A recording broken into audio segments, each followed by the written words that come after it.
Hey everyone, Internet Pieces book reader here. Today I want to talk about War by Bob Woodward. Bob Woodward is a veteran investigative journalist. He and Carl Bernstein did much of the original news covering the Watergate scandal done by Richard Nixon, a time when America won't want a criminal in the seat of presidency. Bob is still an active journalist even to his old age now, during his time when people in America don't mind having a criminal as their president because of how much we put mediocrity to a pedestal. Speaking of mediocrity, the book opened with Bob Woodward and Carl Bernstein interview of Donald Trump back in 1989. He was on top of the world back then. He just released the Art of the Deal book, the book that will become the playbook for other fake financial gurus. He also just bought a few casinos including the Taj Mahal that will go bankrupt in a few months, and he was about to create the Trump Foundation for charity, the charity that will become infamous because its owner pocketed the donation money for himself. And we can tell from this candid interview what Trump's attitude was when all he got to worry about was making money and nothing else. It was a much simpler time for many reasons, at least from what the public knows. The rich and powerful at that time still makes the world a worse place to live, but at least they have the decency to do them out of our sight. Now with social media, and there are multiple billionaires that have an addiction to social media like Twitter, when they are making the world a worse place to live in, they are now doing them so openly and so publicly with no shame. One of the easiest low-hanging fruit example is Elon Musk. He's so active on Twitter that you can catch him being a keyboard warrior sometime, going against 13 years old as his workers are making his money for him. He literally is the richest person on earth, and a lot of our satellites won't function without paying him. He's so overly powerful, but somehow he's so deeply pathetic. Donald Trump is also the same, but worse. If addiction to one media is already a sad sight to see, Trump is addicted to two medias, TV and social media. The book then moves on to January 6, 2021, where no matter what delusional people on the internet might tell you, is the day when Trumpers attack American Capitol, becoming the enemy in within they are always afraid of, trying to actually count and rape and kill a few select names that they really hate, like Alexandria Ocasio-Cortez or Mike Pence, the previous vice president of Donald Trump. He used his command to weaponize the far-right militia group the Outkeeper and the Proud Boys, the modern group of Nazi wannabe, and as a result, over 2,000 people breached the Capitol ground, 5 people died, 172 police officers were injured, with only about 500 people were arrested. The damage alone cost $2.7 million. Those will be paid with the people's taxes, not by Donald Trump. And at this moment, he only took his time to tell his cronies to go home more than 2 hours later, all while watching the chaos unfold in the media he's addicted to that. And just with how he handled his business, where he kept just refusing to believe reality that he's losing money, he kept refusing to admit that he's the one who commanded them to attack, even when there's evidence in writing, in audio, and in visual.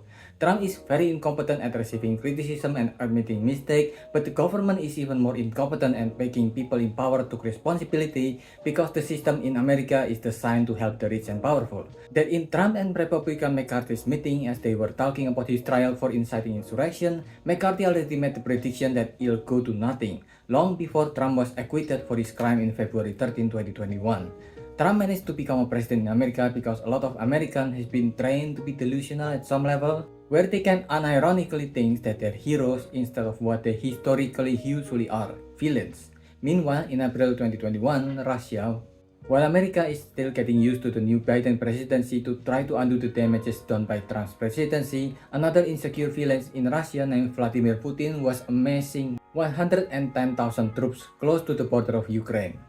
Russia has made a lot of weird moves across the globe. They have a well-oiled propaganda machine in North Africa that they have never stopped using, and Trump himself became president in 2020 thanks to their interference, succeeding on implementing Trump as the enemy within in America. Russia paid to spread faction misinformation during COVID in America, misinformation that went worldwide to more than just America, and they made the same move again in 2024, paying tons of American conservative influencers close to the time Trump wins another election. Also during Trump's presidency, he and Putin liked to lick at each other's boots, so a lot of the cheeky things Russia did to America was blatantly ignored. And not only that, more than half Republicans in America still believes that the election was rigged, because Trump is still saying it was rigged even when it is not. In 2021, Biden, who is at the office now, has been attempting to negotiate with Russia to back away from Ukraine border. But the attempt was not even a for effort, so most of Russian troops stays at the border. Only about less than a quarter from the initial 110,000 was turned back to Russia. Taking a note from Israel, Putin also made a declaration that Russia, Ukraine, and Belarus should have been under one state because it used to be like that decades to centuries ago. And Biden administration somehow didn't see this declaration as the manifesto that it was. And Russia is not the only bad decision that America made across their series of presidency. American troops that have stayed in Afghan ever since Obama presidency was pulled out without preparing the country that have gotten used to let the American soldier defend them against the Taliban since they stayed there without integrating themselves into the community they're staying at. So when Trump and later on Biden decided that all the troops stationed there should go back, the Taliban swiftly occupied the country, resulting in many tragedies like the book on Khalida Popal that I read a few months ago. The Afghan people were clinging to American planes as they tried to escape from the Taliban while their president, Ghani, has escaped and secured himself and only himself at Iraq.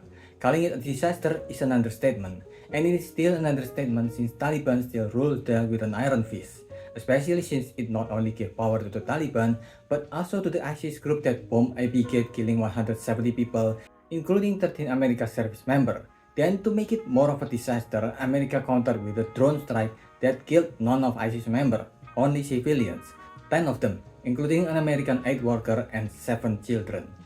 In the meantime, in Ukraine, Zelensky, who just upgraded Ukraine's military and expressed his desire to join NATO, did a military parade to show the country what they have gained so far as an independent nation, a celebration that Putin and his insecure ass saw as closing window to make Ukraine belong to Russia.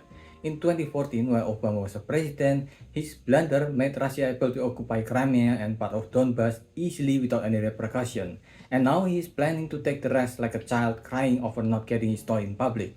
The US that was under Biden even talked directly to Putin in an attempt not just to negotiate but even threatened them not to attack Ukraine. They alerted Europe and other members of NATO about the attempted war effort.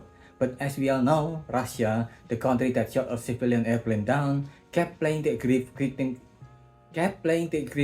card against the much smaller country of Ukraine, so Putin attacked anyway despite everyone knowing that him attacking Ukraine makes no sense because there is zero benefit to the move and all the disadvantages from starting a war, including not being able to use the world bank movement.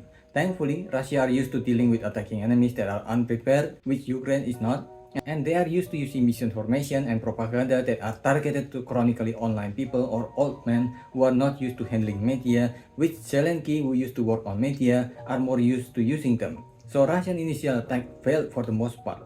Instead of getting Ukraine with their first attack, Putin helped move Ukraine, Finland, and Sweden to join NATO, helping them defend their independence from Russia who have threatened to attack them. And part of the effect of Russia attacking Ukraine also made other countries in Europe to start militarizing their countries. Germany, who have stayed away from military after World War II, also started to build their army and weaponry, and with their move in 2024 towards right-wing government, there is no telling what will become of that since the last couple of times Germany does this, there's this event called World War and its sequel. But despite its major global consequences now, Russia's attack at that time was so bad that Yevgeny Prigozhin, Wagner mercenary leader who was once Putin's chef, got fed up with the war because of how abysmal their coordination and logistics was that he left the war and got assassinated as a result. The war was still ongoing during 2023 during Biden's presidency, all while Putin and Trump are still sending love letters to each other through their public appearances. And as if the Russia-Ukraine ongoing colonization attempt is not a big enough global affair, Hamas, a new group from Palestine that has grown larger after they got disillusioned by the result of the first Intifada, attacked Israel on 7 October 2023. Israel immediately counterattacked and scaled up their attack on not just Hamas in Gaza but also to Hezbollah, while America, who is still supplying weapons to Israel to this day, fully supported Israel's attack on Hamas. They are unwilling to support Israel's attack on Hezbollah since Hezbollah is supported by Iran and attacking Hezbollah means attacking Iran.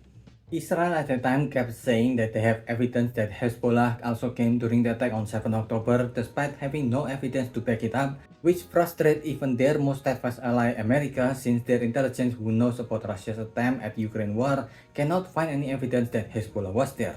After clearing up the information, America immediately agreed to sending ammunition to Israel to fight Hamas.